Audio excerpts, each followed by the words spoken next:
Hi, everyone, and thank you for joining us for the FDP's Phase VII New Member Welcome. I'm Lillian Andrews, your host for the meeting today, and I want to go over a few logistical notes before we get started. If you have any technical issues during today's meeting, please contact Zoom technical support at 1-888-799-9666 and select option 2. The audio for today's webinar will be streamed through your computer speakers or through the call-in feature, depending on which you selected. Please submit questions you have through the Q&A box at the bottom of your screen. If we are unable to get to your question during the meeting, it will be posted on the FDP's website. Today's webinar is being recorded. That recording and the meeting slides will be posted on our website after the meeting. And I'm now happy to turn things over to the FDP co-chairs for Alex Albanek and Michelle Masucci. Thank you, Lillian. Good morning, everybody. I'm Alex Albanek. I'm the Associate Vice Provost for Research Administration at Johns Hopkins University and the Administrative Co-Chair of the Federal Demonstration Partnership.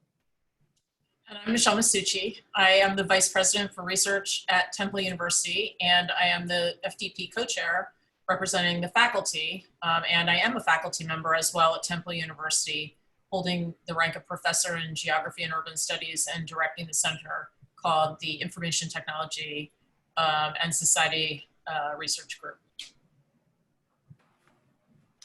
Next slide, please. So today, thank you for taking the time. This hopefully will be informative and just give you a bit of an overview for FDP in case you're not very familiar with how we operate and what opportunities there will be for you to participate. We're going to start with an overview of FDP, just give you some background. Then we'll talk about member responsibilities, give you a rundown of all of the FDP committees, how the organization is comprised of committees, talk about some of our demonstrations, our past successes and future opportunities for getting involved. And then we'll also have some time so that you can ask questions through the Q&A of any of the participants that are speaking today. The next slide, please. This is Phase VII of the FDP, and we have kept our mission, our core purpose, essentially the same over the years, and that is to streamline the administration of federally sponsored research and to foster collaboration so that we can enhance the national research enterprise, all the while maintaining high standards of stewardship and accountability. Our tagline, research is doing research, not administration, it's not just a tagline, it's our vision and our purpose. And so I'm going to hand it over to our faculty co-chair to talk a little bit more about the background of the FDP. Michelle? Thank you, Alex. One of the unique aspects of the FDP is that we are a true partnership. This is an initiative that is convened by the Government University Industry Research Roundtable of the National Academies. We want to recognize David Wright, our Executive Director of the FDP, and Susan Sloan, who is the Director of GWIR. They help us to manage the activities of the FDP. David is the point person for most of you with respect to the business operations of the organization. And Susan provides an important conduit back and forth between the FDP and the National Academies. We do a report to the National Academies through GWIR at their 3-time-a-year meeting, and we're also appraised of the things that are going on in the academies as they pertain to what we do. What makes the FDP so unique, and I think why so many of us are so committed to this organization, is that we're a unique forum for universities, government agencies, as well as our institutional partners to work together to identify where the challenges in terms of research administration lie in the nation's research enterprise and do what we can to work together to resolve what those issues are through our demonstrations. We regularly have attendees from federal agencies, from our universities, and our university representatives include our research administration staff members, our faculty representatives, and our electronic research administration managers. We also welcome guests to the FDP, and we have a seat at the table for nonprofit organizations and other organizations that are working on the advocacy for research and research quality. Next slide, please. Thank you. We implemented an organization-wide strategic planning process in 2018. And what we found is that we needed to start working on improving the organization in terms of goals and objectives of the organization.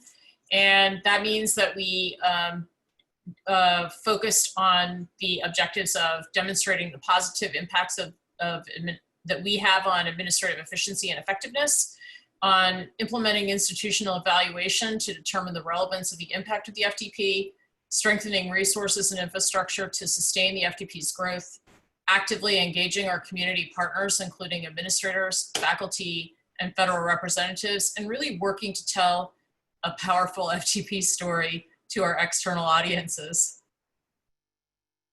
Next slide, please. Alex, would you like to talk about the phases of the history of the FDP? You're on mute. Just noticed that. Yes, absolutely. FDP has a very long history. It started, the whole organization began based on a hearing and a report sponsored by Greer in 1985, looking at how administration might be causing unnecessary burden when it comes to carrying out research. And so with much of this, the impetus came from leaders, legislators, and university presidents in Florida, and they started what was called the Florida Demonstration Project.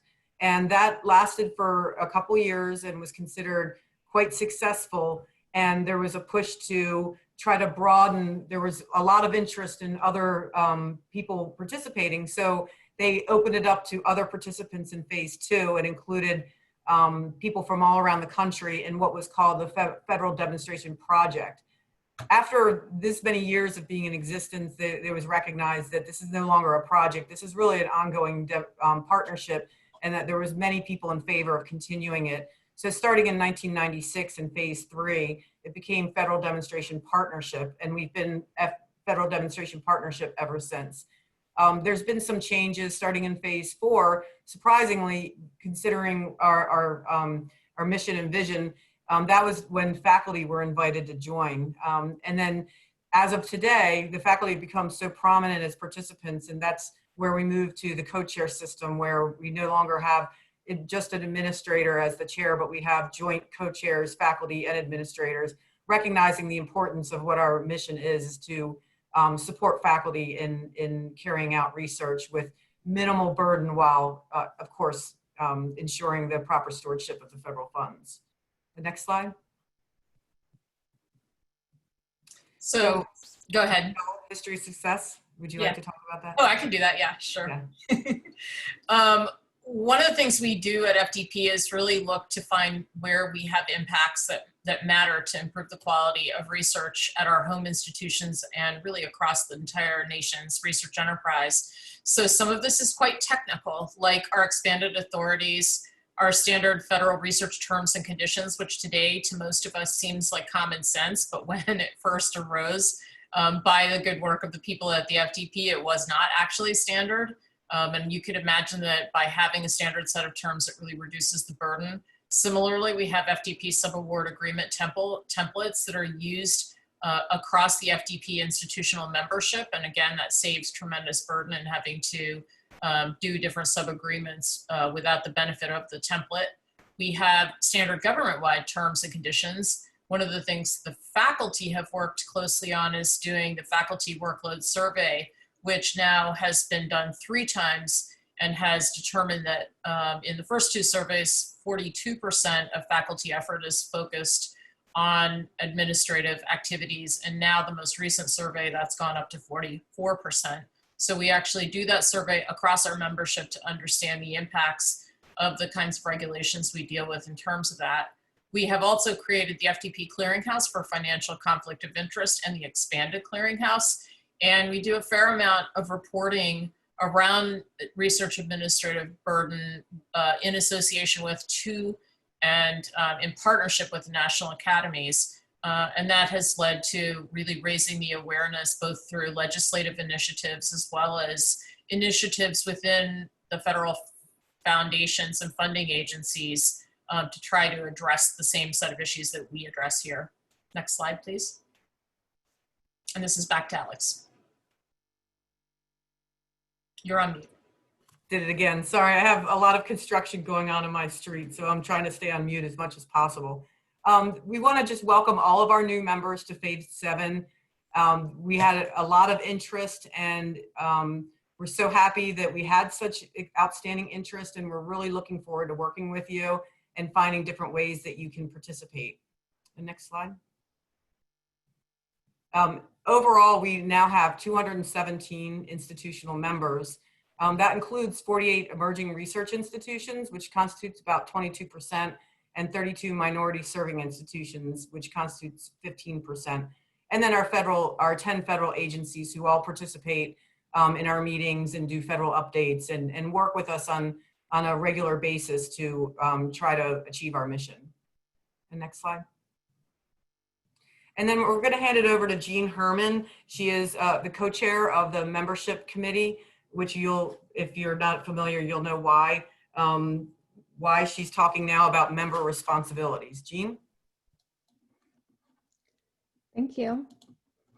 So I want to extend a very warm welcome to all of you. The membership committee has 3 co-chairs, so I'm presenting this information on the behalf also of Larry Sutter from Michigan Tech and Maria Kozalka from the National Science Foundation. So welcome. Next slide. So these things I'm going to go through fairly quickly. You'll be able to find all of this on the FDP website. I'm going through the institutional expectations, and they're listed in our operating guidelines. As Michelle and Alex already let you know, we've just finished a strategic planning process to guide us into and begin this next phase, Phase VII. So our guidelines will change slightly. We're really trying to put a strong emphasis on faculty involvement and really encouraging everyone to get as involved in FDP as possible so that we can not only give to FDP, but so that FDP can give back to our individual institutions. So the first thing that you'll want to be sure you do is that your institution must follow the federal guidelines. You must not be debarred from doing business with the federal government.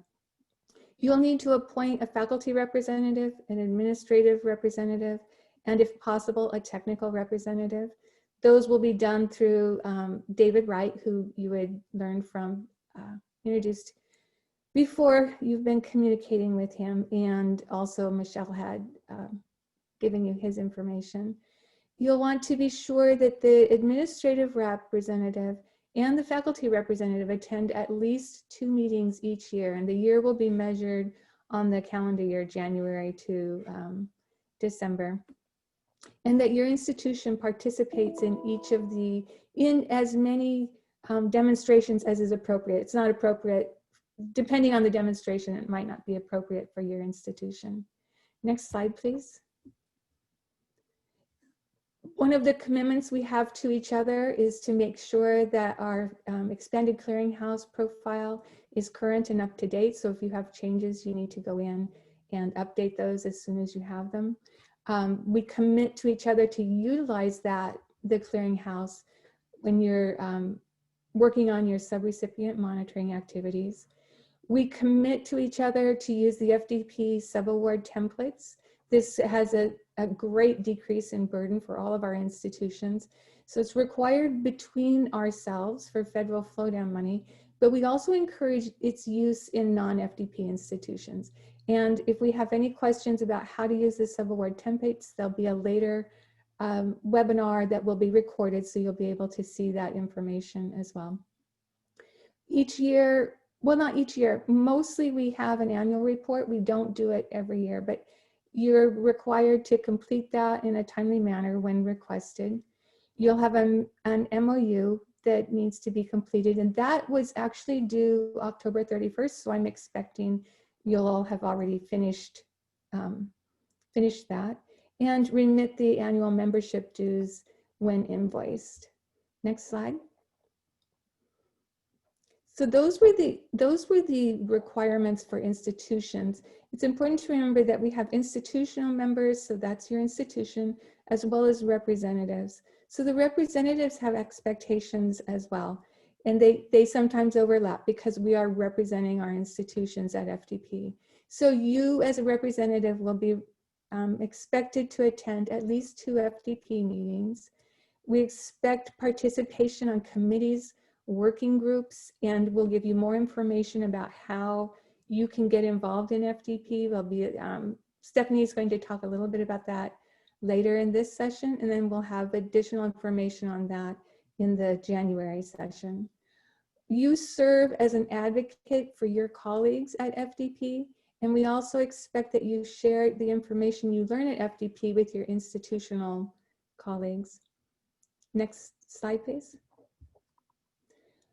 The things that are due, so if we get down to the nitty gritty, these are the things and the tasks that are due right now. The MOU that does and designation of your administrative contact. Those are done through with David Wright. You can see his email address on the slide, and these slides will also be posted. You need to submit the profile editor to this expanded clearinghouse, and you can see that's just done through a SurveyMonkey form.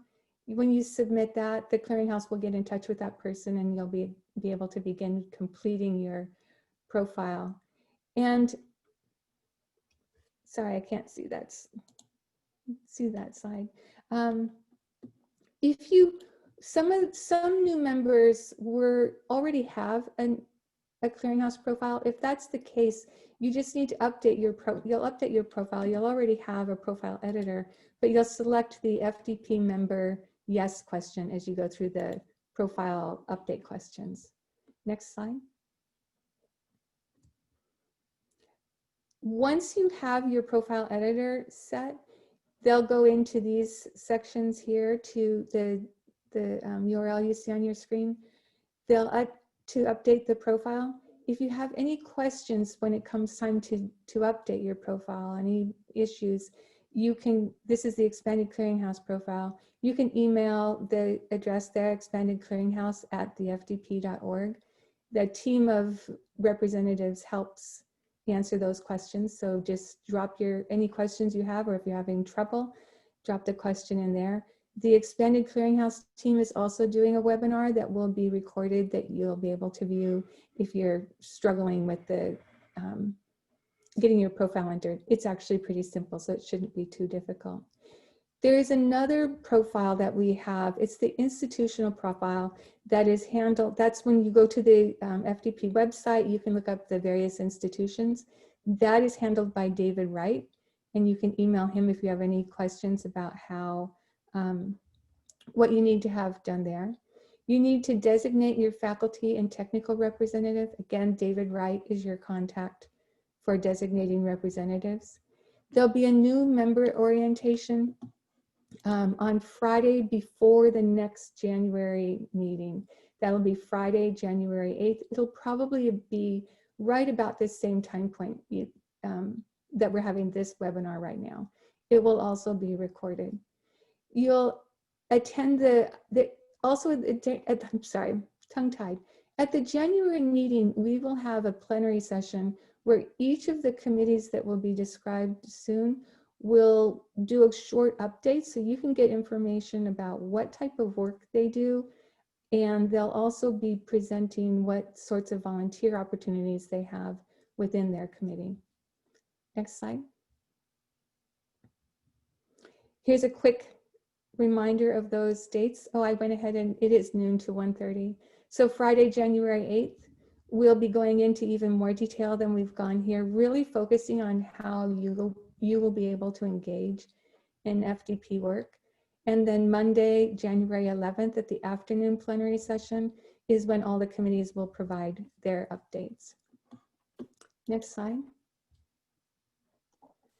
I want to introduce, to go through the various FDP committees and give you an overview of how FDP is structured by committee, is Michael Kuziak with the University of California System.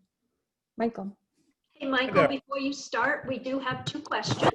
I saw them. Yeah, the first one is for Jean, and the question is, what is a technical rep? Great question. So a technical rep is someone who is working, they can be a lot of things, but they usually have an information technology focus, and they generally support research administrative systems. So anybody who helps you with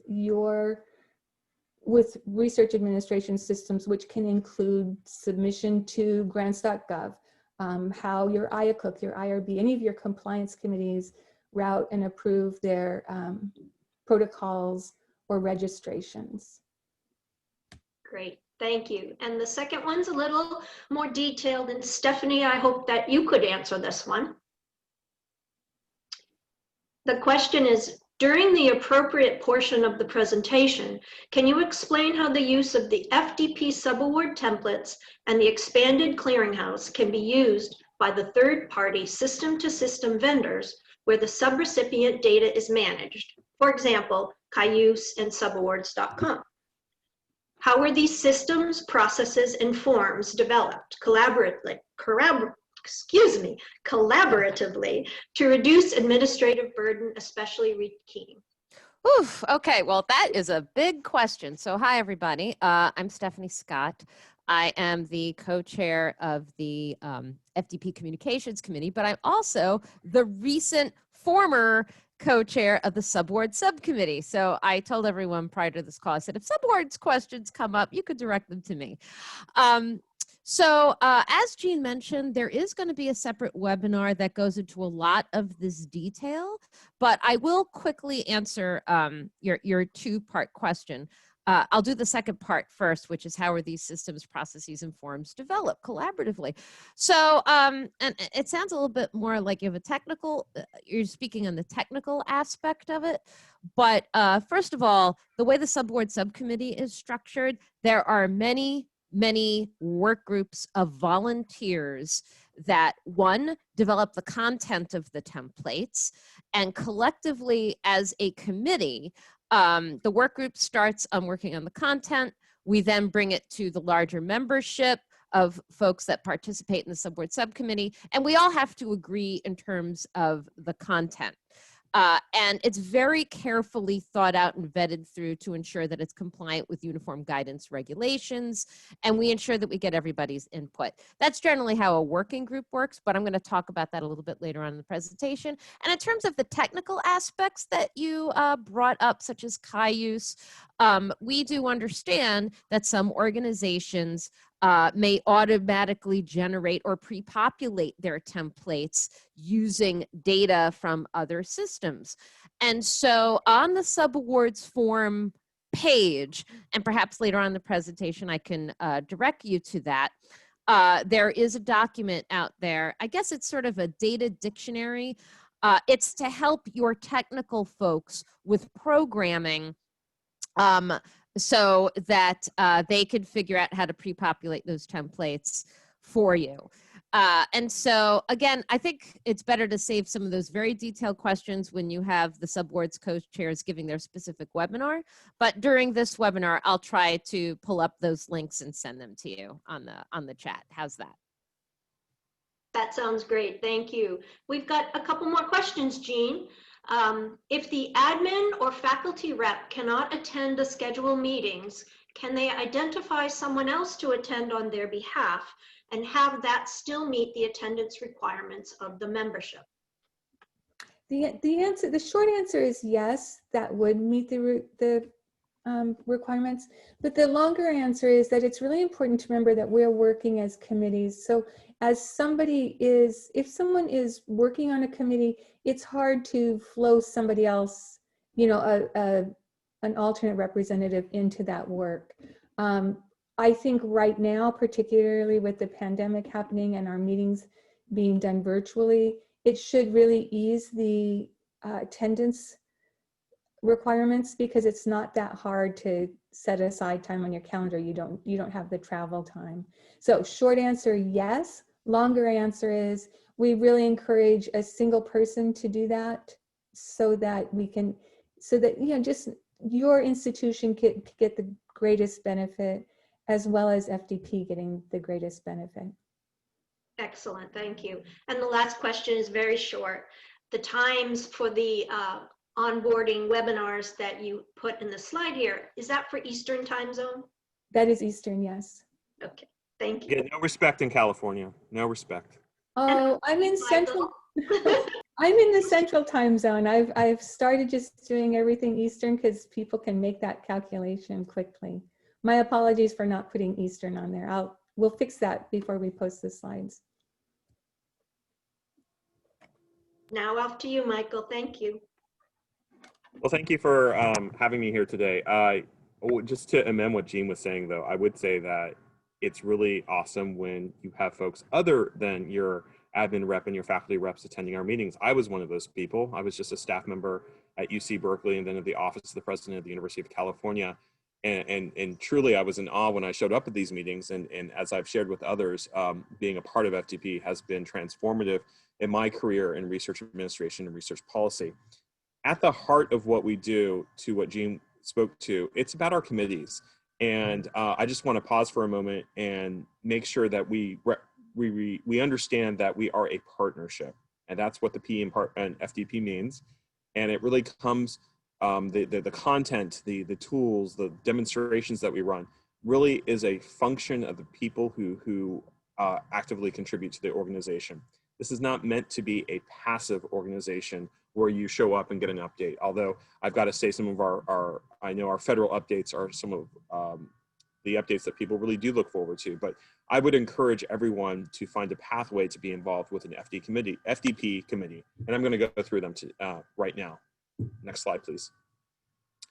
First, let's just sort of give you an overview of this. I think this gives you a good sense of our structure as an organization. Regardless of this chart here, I would say there is flexibility involved in terms of emerging ideas, how they are dealt with, how committees deal with them. But we do have our executive committee, which is made up of chairs from the different committees here, that provides our governance, that really makes sure that we're paying the bills, we're thinking about the mission, we're on task. Within that structure, we have operational committees and programmatic committees. My time at FDP, I've really found my passion working with membership and communications. Those are just sort of the skill sets I bring to this, and I really enjoy that.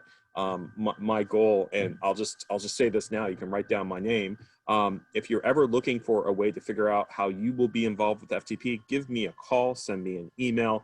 I would be happy to be your personal FDP therapist to help onboard you, to bring you into this organization to find a way, because it's important that every individual finds a way to be a part of our organization. We have operational committees, like I was saying, that deal with how do things work, behind that the Wizard of Oz, right? How are things happening behind the scenes? How are we making sure that the bills are paid, that the organization moves forward? Then we have programmatic committees that really do align with the areas that we as research administration and policymakers deal with every day. Faculty committee, the ERA committee, research admin committee, finance, audit, and costing committee, the research compliance committee, and the emerging research institutions. Underneath those, and I think that's where a lot of this really takes place, we see more specific tasks in the subcommittees: animal care and use, conflict of interest, data stewardship, export controls, human subjects, sub-awards, which we are pretty famous for at FDP, open government, research administration data, expanded clearinghouse, and contracts. So there is a place for you. There is a club for you. There is a space within our organization to find your passion and point of connection. Let's go to the next slide. So the executive committee, as I alluded to, is kind of our overarching entity that provides direction for FDP. They really were instructive in our last phase in thinking about the future of FDP, convening that working group that we pulled together that really designed this next phase. We have intentionally a chair that represents the faculty and a chair that represents the administrative side. And I think that's a really important balance that we have, because we are meant to talk about the entire relationship that we see at a university campus. We also have a senior federal official that is generally involved in our that executive committee, the director of the National Academy's GWIR group. The FDP Executive Director, David, if you're there, wave. A senior federal science official, and co-chairs from each of the operational and programmatic committees. So it's really an aggregation of our committees plus other individuals to help guide the FDP. Let's get to that next slide. As I mentioned, this is the backbone of the FDP. These are the things that help keep things running. I'm personally involved with communications and membership. You definitely should keep me away from finance, but if you're really good with numbers, that's a great place to go. Infrastructure is new, and I'm really excited about this. Lynette really had a vision for this from the University of Washington. And this is focusing about identifying what resources do we need in the committees to get our work done, whether it's a common platform to do work together, to post our presentations, really identifying what are the administrative needs in some ways to get these done. We are volunteers in the FDP, right? But we still need some TLC and some administrative support, and infrastructure is trying to lead the way to make things easier for us.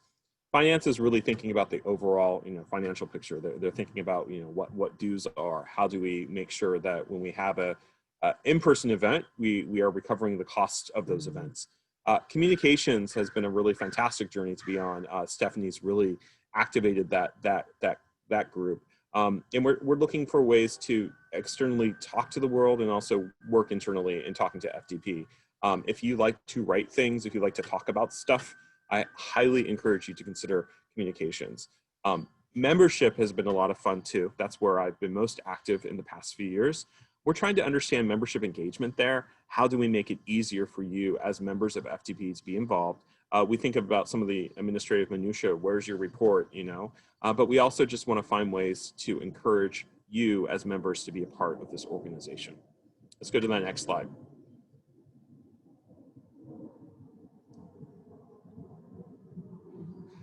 And here's that communications committee.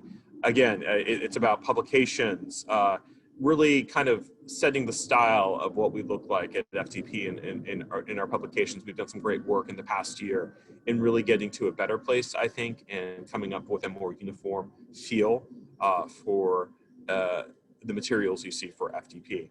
I encourage you to consider this as a way to get involved. Let's go to the next slide.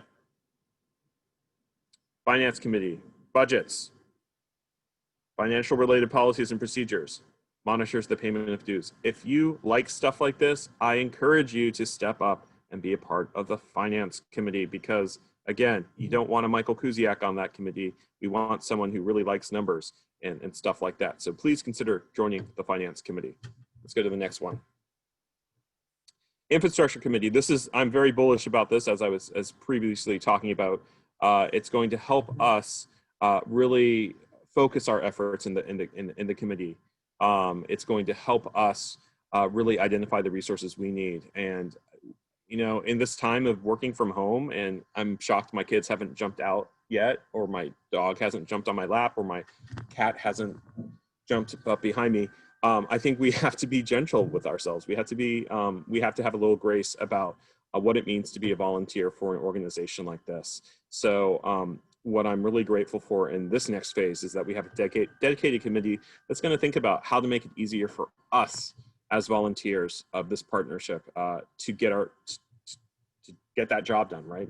So I would encourage you, if you have ideas about problem solving, how to streamline things, this is kind of a meta thing when you think about what the purpose of this is, but think about joining that infrastructure committee. Let's go to the next one. And the membership committee.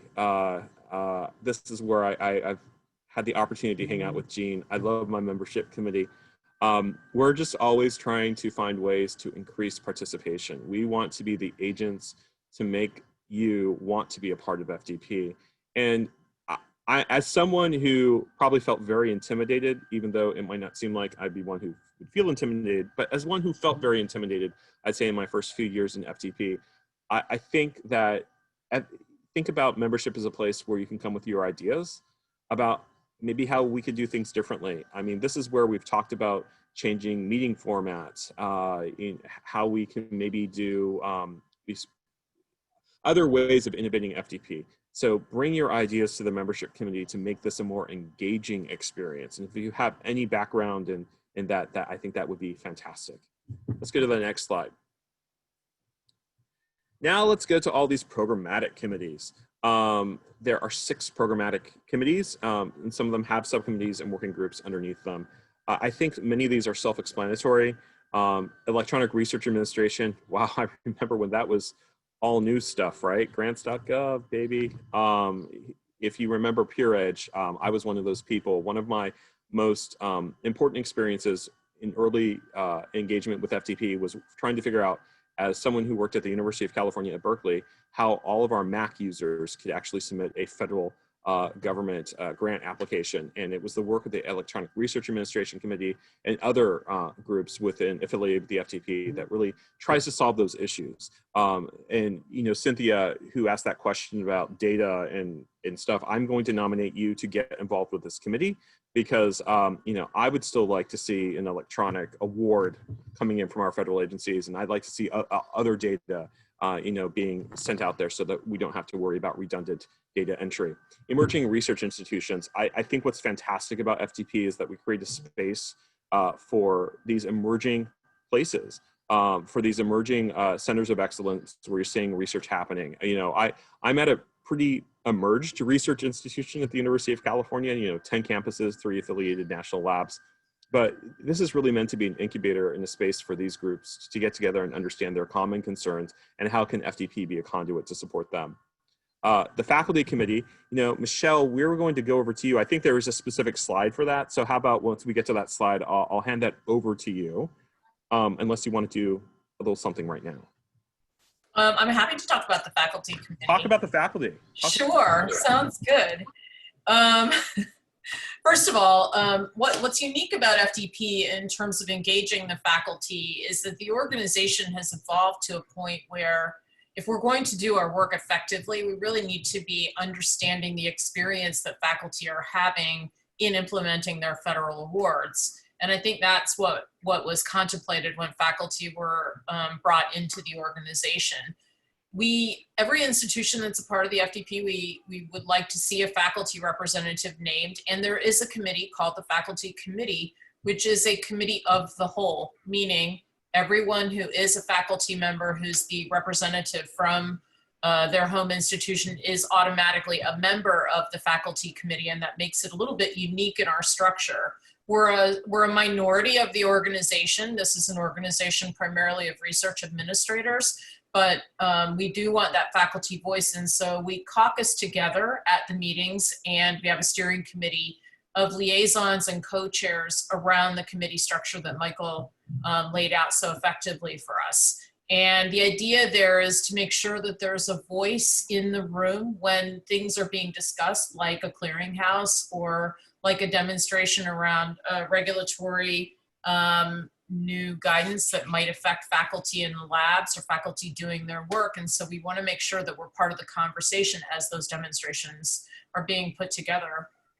One of the other reasons why we involve faculty is to make sure not only that we engage faculty as we think about how we want to approach reducing administrative burden and how we want to do our demonstrations, but also because faculty can have multiple roles through the course of their career, including a role at one of the federal agencies as a program manager, or often as an administrator at their home institution. And often faculty rotate through these various roles. And that gives us this sort of role of being an ambassador within the FDP structure, so that if you're trying to understand how, you know, the administrative and at the home institution and how an agency sort of perspective on an issue comes together, it's often the faculty who can help to put that all together because of the experiences that they might have. But primarily, faculty are researchers at their home institutions, and because of that, we'd like to think that we have a unique role of helping the organization think through what the research implications are and the research administration implications at the level of a lab or a project.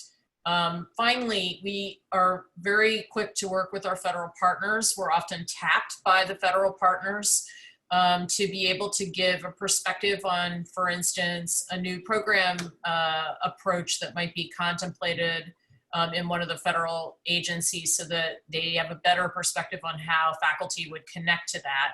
And of course, we like to work for the organization. We do a lot of projects just like everyone else, but ours tend to be on the report writing and the data collection side of the schema for the things that we do at FDP. I'll be happy to answer questions that people have about the faculty role at FDP in our Q&A section, and I'm going to turn it back over to Michael. Thank you. Hey, Michelle, you know what I think is super cool? I think it's super cool when the science advisor actually cites the survey, right, that we put together. The faculty has thought about the faculty survey. Like, so there is a real outcome to the things we do. They get cited, they get considered, you know, when thinking about administrative burden. And the most recent science advisor in particular has embraced a lot of the work that the faculty has done at FDP. So congratulations. I think that's a really good point, Michael. And, you know, we sort of keep track of where there are publications surrounding FDP's activities, where our work lands in the scholarly literature, which also helps us to have both a role as sort of advancing the goals of reducing administrative burden, but also tracking it from an intellectual standpoint so that we can keep a record for the long term of all the fine work that is being done by our colleagues here in this space. So thank you for pointing that out. And Lillian, we can just continue with these slides. No worries about going back. But I do see a question here, and I'd love to address it. And this is from Sharon. Are the committee participation opportunities open to two representatives, or can other institutional personnel are they allowed to participate? I will just say this. Down with the hierarchy, right? Like, everyone get involved. You know, I appreciate that there are different cultures at different universities and different institutions. So I think you have to be respectful of that and reflect on what your institution's about. I don't think there should be perceived any unwritten or written rules that anyone can't be involved in a committee. And so as someone who's really moved through the ranks in my own career, fueled by what I've seen at the FDP and based on my engagements, I want you to think of this as a safe place to learn and also to contribute. Again, I know that might not align with everyone's views about when you go into a national space like this, but it really is about problem solving. So some of the people from your institution, they could be in a department, and you might not necessarily think that someone from a department, maybe you're just thinking someone from your central research organization should show up. I encourage every FDP member just to open things up and really think of yourself as a delegation on behalf of your institution, and maybe set some expectations about what that engagement looks like, of course. But I would just say, don't limit yourself to only your official representatives as being the people participating. That's going to create bottlenecks, and it might not bring forth there could be folks in your organization who really have the really great idea that needs to be brought forward. So that's my point of view, but I'm also very respectful that organizations may have different points of view on this, and of course you need to think through that. But there's nothing that says it's not just the named folks that are meant to show up at FDP. At the University of California, we send pretty large delegations from all of our campuses, so I encourage you all to do the same. Let's go to our next slide. Finance, Audit, and Costing Policy Committee. This is a great place to go, particularly for those engaged in costing policy. You know, I find this fascinating, particularly project certification. You know, the University of California, 2 of our campuses have really led the way in project certification. It was at FDP that Irvine and Riverside were able to pilot this and create the safe space, if you will, under a demonstration that we could show a different way of doing what normally would be effort reporting. And I know that engagement has been really productive and has really set the way for our institutions to think creatively about other solutions for effort and time reporting. Let's go to the next slide. Research Administration Committee. You know, this to me is the most general, but with very specific tasks underneath here. Subaward templates, you know, the subaward committees is underneath there. I think for so many folks outside of the FDP, that's how you see the FDP. But there's other important things that have emerged out of here. Data transfer and use agreements, which let me tell you, stress me out. I'm so happy I don't have to deal with them, but I'm so happy that my colleagues at FDP have thought about them and have come up with a format that is usable for our community. Research administrative data and open government, I see that as a huge opportunity, and it's amazing to see how that conversation has matured since my first FDP meeting. God, I think that was back in 2003 or 2004. The expanded clearinghouse, many of you may use, particularly when you're dealing with subawards. Lynette over at the University of Washington has really carried that banner and done a fantastic job with that. And I'm looking forward to seeing how that can evolve in the next phase. And your participation in that as a member is important, but also if you have some technical expertise or want to help out with that effort, you're always welcome to do that. There's a question about what is the time commitment for a membership on a committee, aside from faculty of the committee, how many people are on the committees? It really varies. Marjorie, thank you for that question. I appreciate that. It really varies on, your commitment to participate on a committee can be as simple as helping pass out name badges once we get to in-person meetings. It can be much more dramatic. It can be, there's a project I've been working on that's been set aside because of some personal issues, but I look forward to getting back to it. But it can be from 0 to 100. It really, I think that we are very forgiving, acknowledging that this is a volunteer organization. So your commitment can be very intense. It can be less intense. It can be it can be choose your own adventure, if anyone remembers that reference from the 80s. Let's go to that next slide. Research Compliance Committee. I remember when I started in research administration, I don't think we knew what research compliance was, but there's been a lot of great work that has come out of there. What are these existing and new requirements from federal regulations that are impacting what we do? And it's really great to see how that research compliance area of practice has evolved in the past 10 or 15 years. There was the IRB Wizard demonstration, organizational conflict of interest, foreign influence, conflict of commitments, the data transfer and use agreement pilot, compliance standard procedure, and subawards with MOUs for animal care. This is a really fantastic place, particularly for our research compliance colleagues out there, to think about what are the tools and are there demonstrations for us to develop within FDP in support of supporting these requirements. Let's go to that next slide. And that's it. I'm done. I get to hand this off to the next person who's going to talk about FDP demonstrations and getting involved, and that's Stephanie Scott. Hold on, Stephanie. Michael, there were 2 slides that were skipped when we moved ahead to faculty. Do you want to skip those? It's totally fine. I talked about them. They were just committees and I talked about them, so I'm comfortable with that. Okay. You know who I'm really comfortable with? Stephanie Scott. Did we get any more questions before I move on? No, I do. I think okay.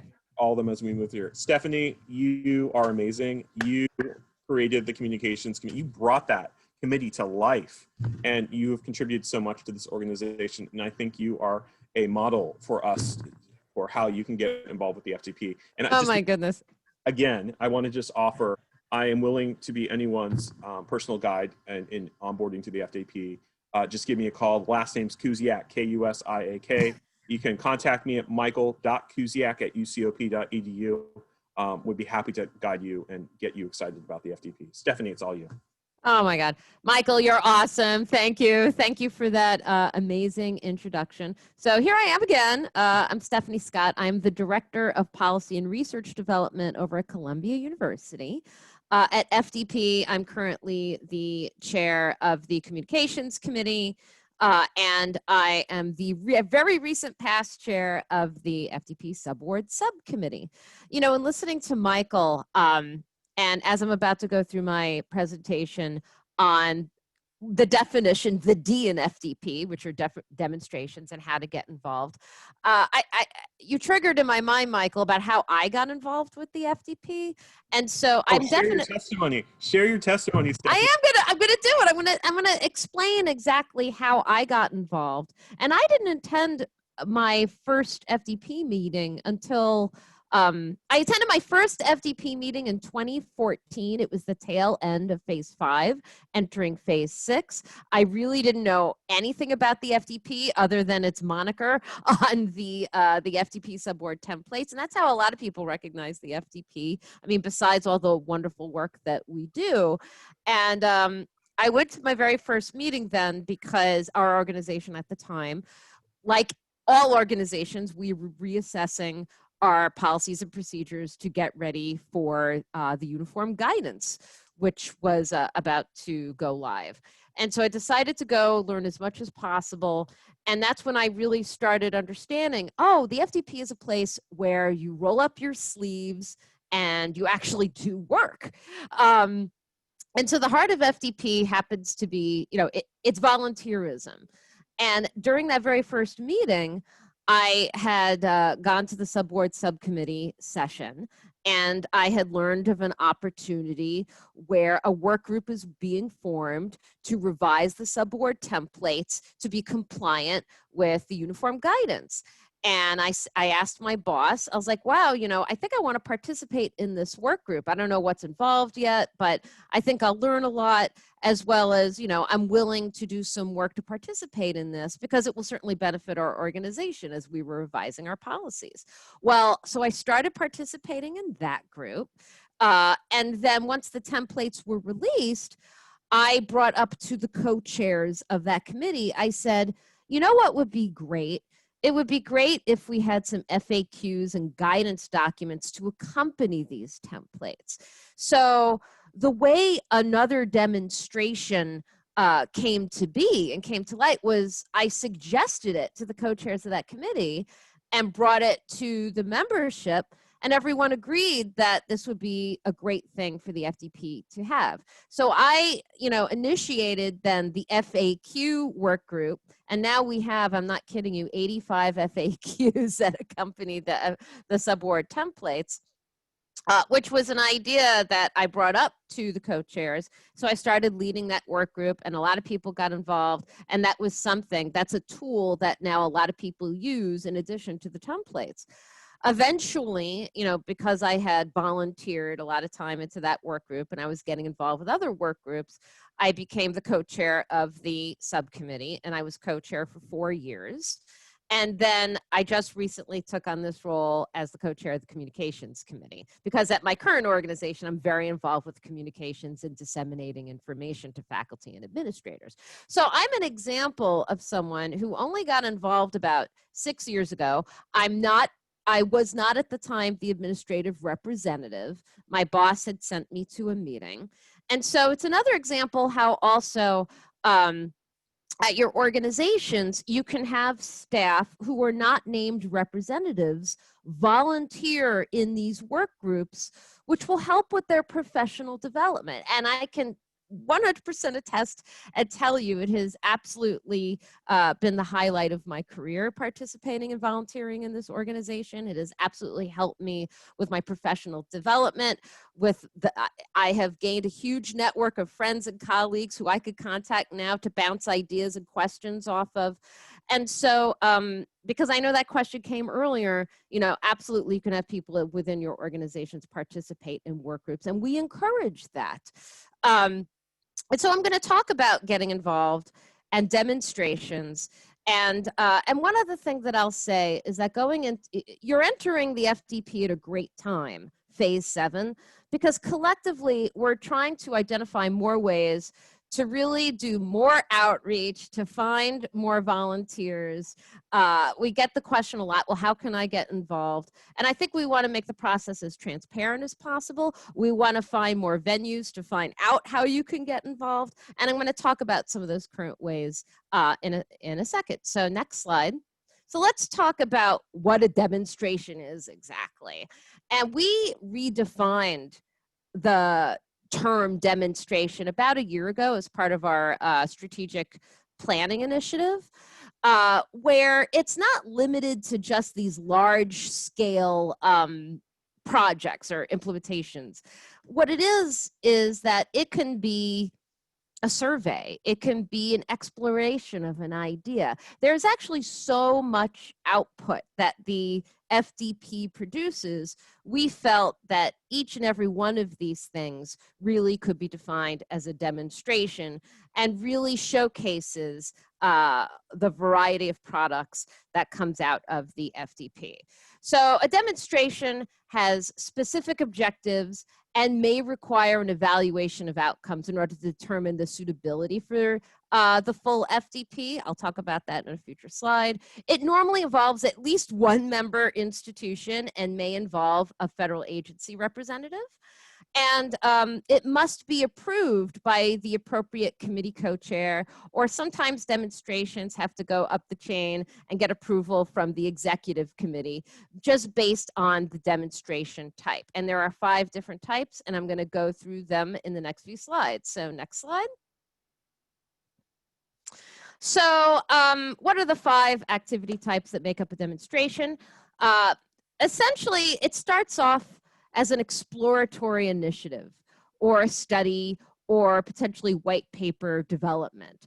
And so the activity is an initial review or a discussion amongst members that requires, that furthers the FDP mission to streamline the administration of federally sponsored research.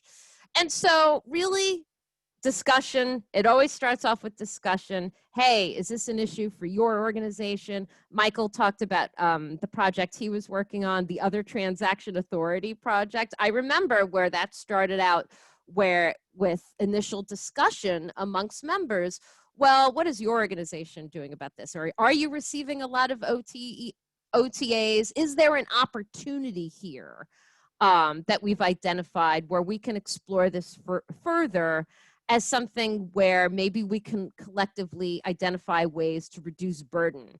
And so it starts off with discussion, and then it Stephanie, could, we're go gonna ahead. finish it. We're going to finish it. I promise you. Oh, I believe you. I totally believe you. But it's a great example where you identified that OTAs were potentially something where it caused a lot of burden for organizations. And then you took the initiative by bringing it up to the appropriate parties, along with some other individuals, to kind of co-lead those discussions and then take it to the next level. And so that's one initiative. Another example of an exploratory initiative is FACT, which I know we're talking about in a later slide, which is that faculty administrator collaboration that's going on, where we're talking about how faculty and administrators can work and collaborate more together and identify ways in reducing a burden, increase communication and transparency amongst those groups. And so that's, I would say, an exploratory initiative, white paper development. That's all the exploring stage before taking it to potentially another demonstration. So then you have your tool or your guidance documents. The FAQs that I mentioned earlier is certainly a type of guidance document or tool that can be used. And there's lots of that in the FDP as you explore further. So those provide specific information for the FDP to either meet its need for planning or to provide information in response to questions, assessment of the current state and follow-up evaluation. I'm kind of reading through the slide here. But you will find that there's a lot of useful tools and guidance documents, certainly in the subawards subcommittee, but in other committees as well, that we use, that we have found reduce burden. Next slide. Okay, surveys. We definitely conduct a lot of surveys. I could think of 3 recent surveys off the top of my head, which is an activity that provides specific information for the FDP to either meet its needs for planning or to provide information in response to questions addressed to the FDP that will then potentially require for further follow-up. So I know Michelle and Mike mentioned the faculty workload survey, absolutely cited in many places. And the 3rd iteration of that survey just came out, and the report is on our website. And I know that many of the committees in the FDP will be looking at the results of that survey to then explore, okay, what are some of the hot ticket buttons if that's an expression, where we could potentially form a new work group of an area to reduce burden. Two other surveys that I know that were recently done in the subawards. We conducted a subawards delay survey, and a work group is in the process of being formed to look at the results of that and identify areas. Again, what are some of the hot areas where we could potentially form a work group and find ways to reduce burden. And there was another survey that was done in the research administration committee having to do with letter of credit drawdowns. And I know that they're examining the results of that as well. So two more demonstrations. We have a pilot project. This is more of the formal definition where we thought about what a demonstration was previously before we expanded that definition, which is more of a formal activity of the FDP that may need written commitments from specific federal agencies and FDP member organizations confirming their intention to participate in the pilot project and evaluate it at appropriate points in its development.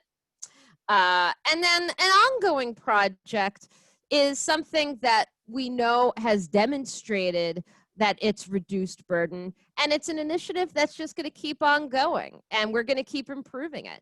And the expanded clearinghouse, the FDP expanded clearinghouse that Michael mentioned, is certainly an example of that. So let's go on to the next slide. This is a pictorial of how an idea or discussion then becomes an official demonstration. And I'm not going to go through all the details of this, but essentially it starts off with an idea. I would say that even if you as new members and some old members or existing members come up with an idea that you see may be appropriate for a particular committee or subcommittee, you want to bring that idea to the subcommittee or committee co-chairs to then see if it's something that other FDP members may be interested in participating to explore further before then taking it to the next step. And we kind of have to assess where it falls under in terms of the 5 demonstration types that I mentioned earlier. And so it may require the committee co-chairs to approve that demonstration, or like I said earlier, if it's something bigger, such as a big pilot project, it may need executive committee approval. So next slide. Oh, and I probably talked about some of these already as I was going through my example. So the faculty workload survey, FACT, which I mentioned earlier, an exploratory initiative, expanded clearinghouse, which is an ongoing demonstration. This is fairly new, which is the new work group on foreign influence and research. That falls under the exploratory initiative because right now we're still just exploring ideas and having discussions, and we've had a lot of great discussions and panel webinars. Maybe you saw the one in August where the working group got together, Jean Feldman and Michelle Bowles and Bindu Nair from DOD to talk about the J-Corps initiatives and what is happening there with foreign influence and next steps. And this is going to be, they're going to continue to be discussions and exploring first before taking it to the next step. Okay, can we identify a new demonstration here where we can actually get to work? I know Michael mentioned the data use and I'm thinking the D2A templates. Daddy, love that template. Love it. You love it. I do too. Science CV. I mean, Science CV is a perfect example, actually, where we're collaborating directly with federal representatives. And I love the opportunities where we can explore and improve our systems. So Science CV has actually been around for several years now. And it really has, I would say, come to the forefront of discussions, especially with the foreign influence working groups, because of how we're leveraging that to create biosketches and current and pending support forms, eventually the other support forms for NIH. And we should continue having discussions and working closely with our federal representatives to make that product even better. There's the joint application design team with grants.gov. I can't speak too much with what's been going on there. I haven't been directly involved. And then I know that there's continuing ongoing discussions with regards to uniform guidance and procurement, where I know that that working group was examining, and I'm sure actually they're going to resurrect again because of the revised uniform guidance and what those revised regulations mean for institutions as they revise their policies and procedures to align with the uniform guidance. So next slide. So how to get involved. So there's various ways, and I would say first, one of the number one ways is to always stay on top. In order for you to stay on top of what's going on, you want to get on the appropriate mailing list. So if you're an FDP member, you absolutely want to get to this link, the mailing list link, and make sure at a minimum you sign up for the main FDP listserv. It's called FDP Main.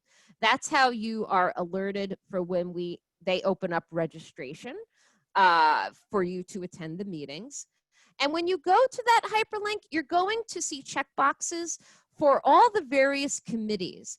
And you could check as many committees as you want to be informed of when they may ask for volunteers for new working groups or to receive status updates of what's going on with that particular committee.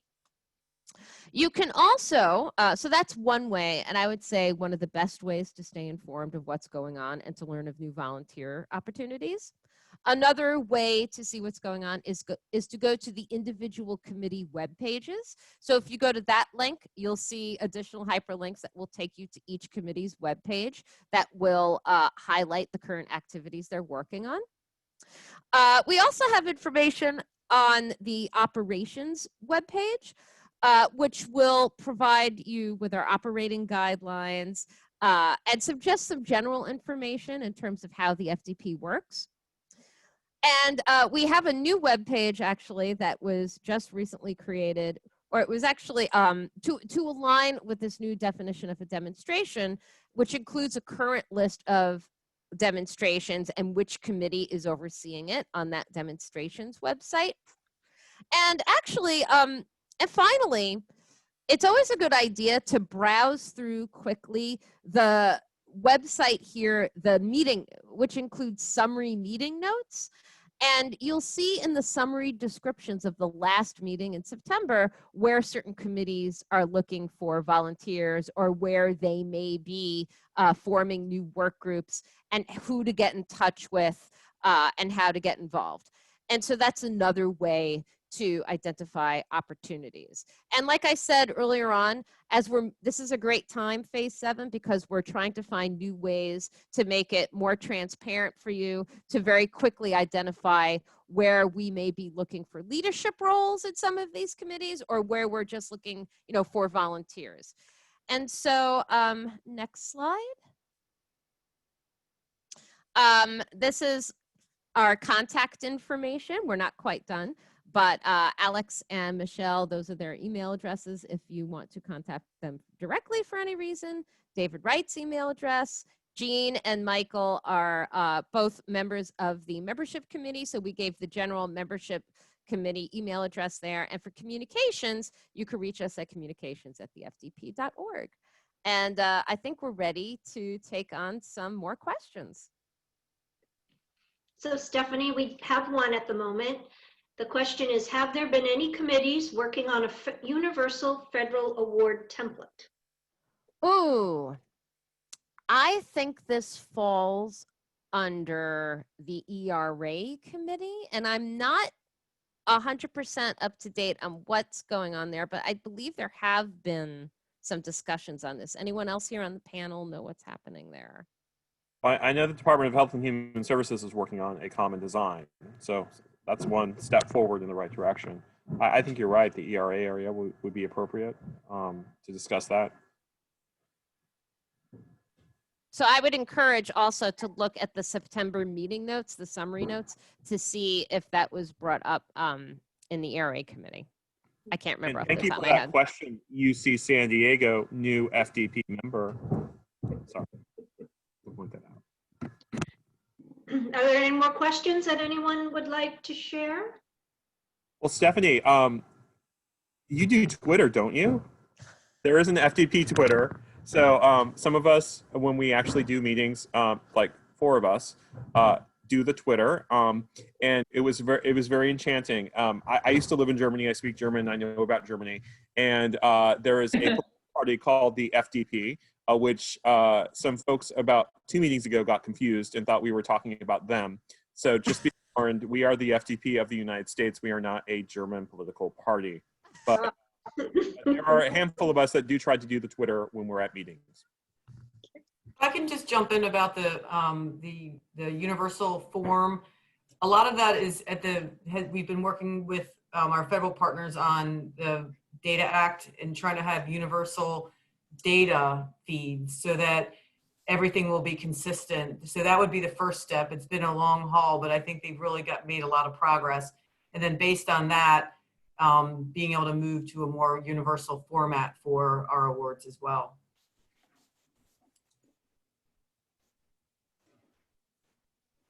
Another question, let's see. Are there any helpful resources for subrecipient monitoring of industry or for-profit subawardees? Ooh. Okay. We do have, maybe you have seen, maybe you haven't, a risk assessment questionnaire, also known as the RAC, and a continuing assessment tool, which we have fondly called the CAT. The RAC and the CAT, which are both in that link I sent earlier. And if you didn't see previously in the chat, I sent links to that crosswalk of the FDP field templates and then our general link to the subawards forms page, which contains the RAC and the CAT. So the RAC and the CAT is a way for institutions to conduct risk assessments as well as continually monitor any type of organization, whether it's an institute of higher ed, and includes for-profits.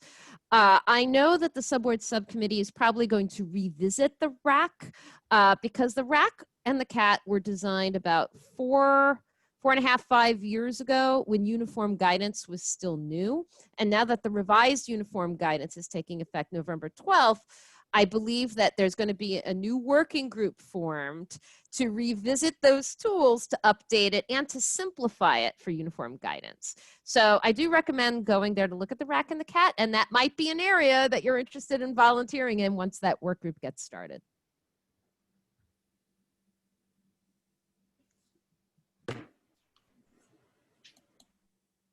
At this time, there are no additional questions.